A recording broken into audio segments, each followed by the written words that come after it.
Hello students, आज हम लोग क्वाड्रेटिक इक्वेशन का एक अच्छा सा क्वेश्चन करने वाले हैं अप स्ट्रीम और डाउन स्ट्रीम स्पीड से रिलेटेड। सो अप स्ट्रीम और डाउन स्ट्रीम का क्या मतलब है?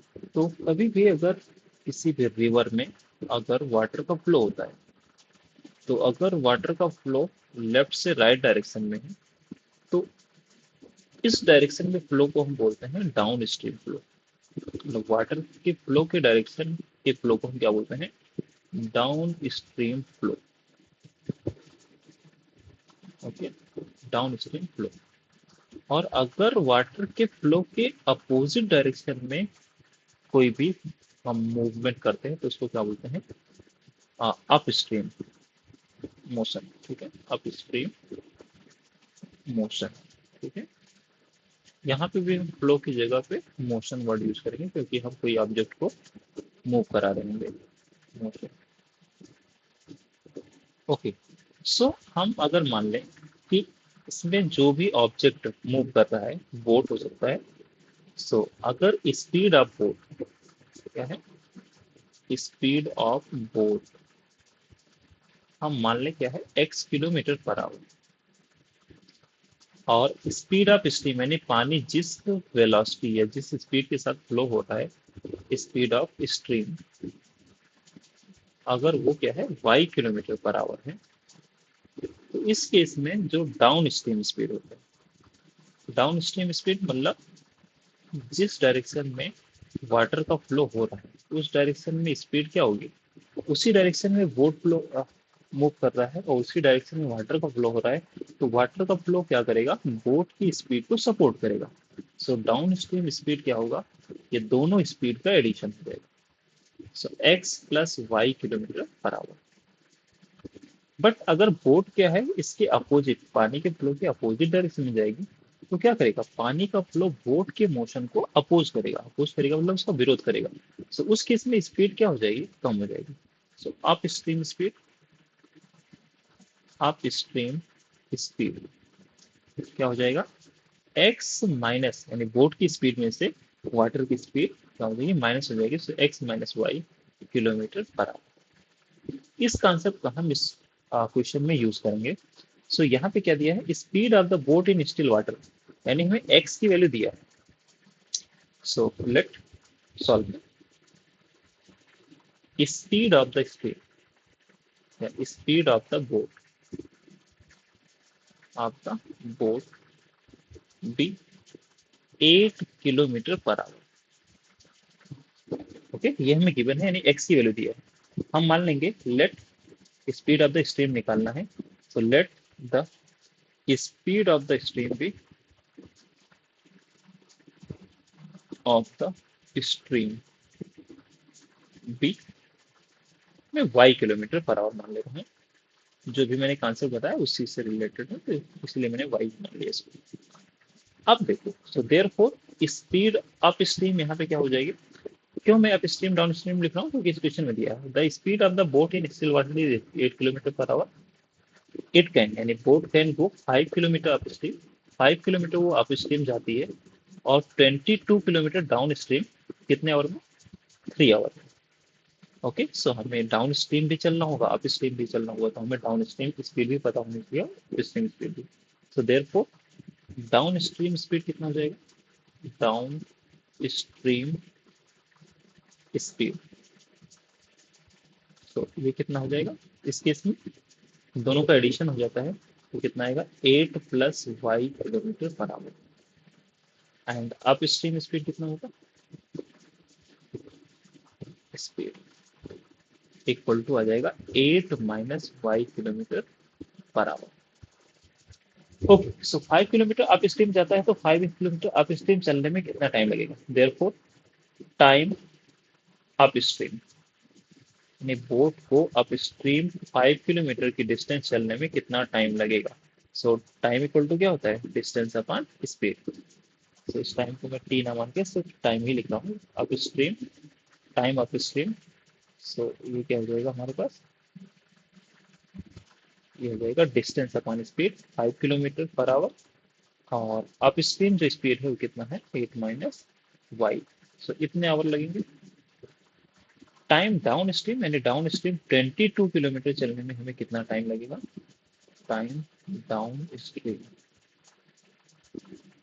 तो टोटल डिस्टेंस है हमारे पास 22 किलोमीटर और स्पीड कितना है? 8 plus y hour, so kilometre per hour. So ये टोटल टाइम जो आएगा ये आवर में आएगा। अब देखो दोनों डिस्टेंस 5 किलोमीटर अप स्ट्रीम और 22 किलोमीटर डाउन स्ट्रीम चलने में दोनों मिला के टाइम 3 आवर लगता है, तो इन दोनों को हम ऐड कर देंगे। So therefore according to question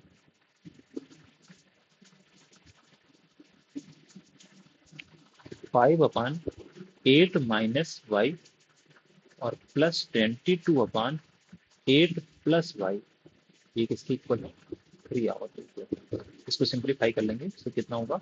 ये 5 के साथ 8 प्लस वाई मल्टीप्लाई होगा, सो 5 इंटू 8 प्लस वाई, और ये 22 के साथ क्या मल्टीप्लाई होगा? 8 minus Y is equal to 3। Upon में कितना आएगा? इन दोनों का multiplication, so A minus B into A plus B क्या होगा?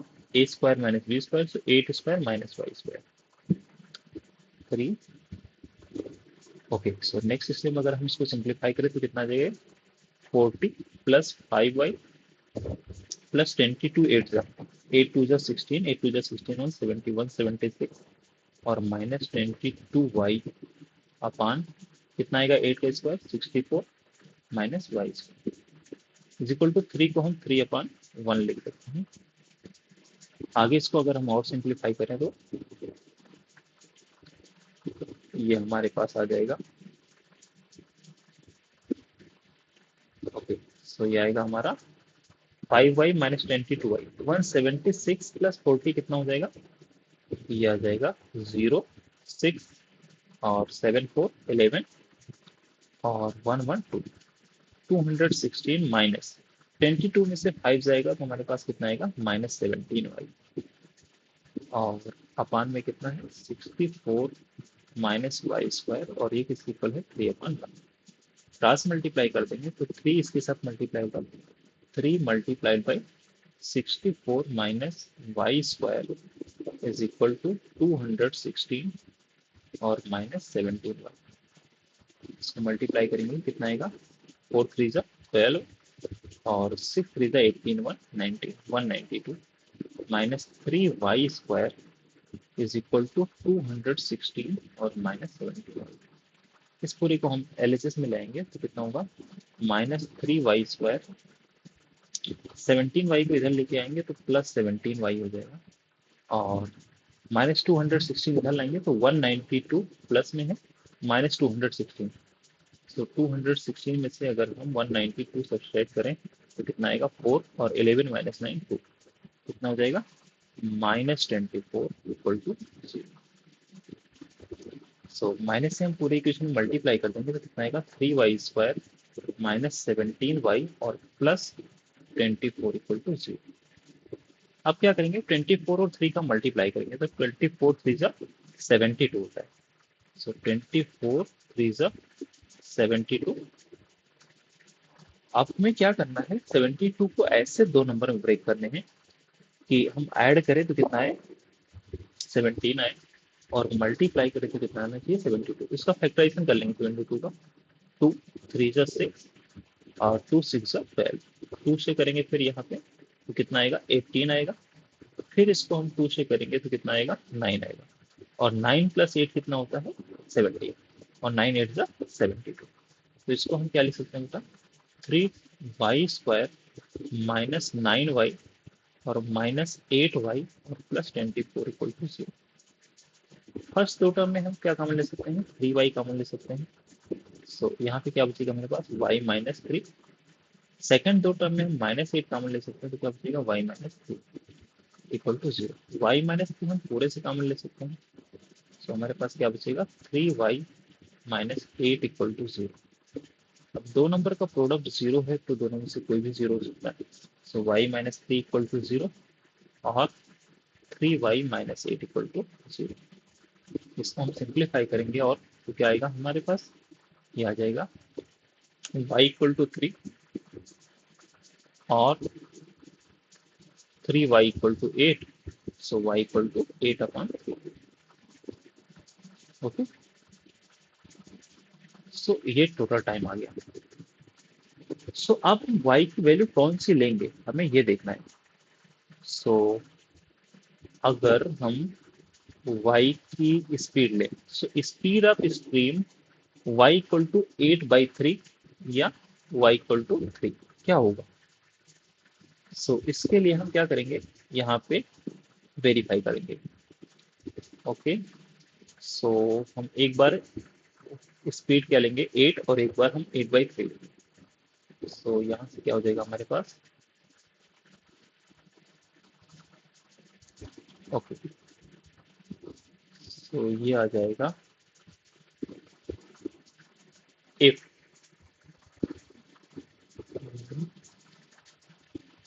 सो if y equal to 3, so speed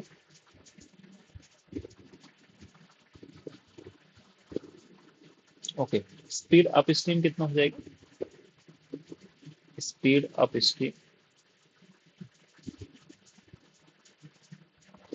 क्या होगा हमारे पास यहाँ से। अप स्ट्रीम स्पीड है 8 + y, सो ये आ जाएगा 8 + 3 और 8 + 3 देते 11 km/h। हाँ, अगर हम डाउन स्ट्रीम स्पीड निकालें तो कितना होगा,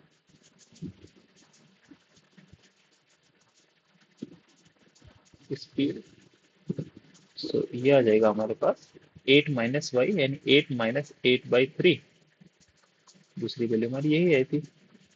सो यहाँ से हमें क्या मिलेगा, 3 8 3 24 -8/3, सो ये वैल्यू कितनी आ जाएगी 24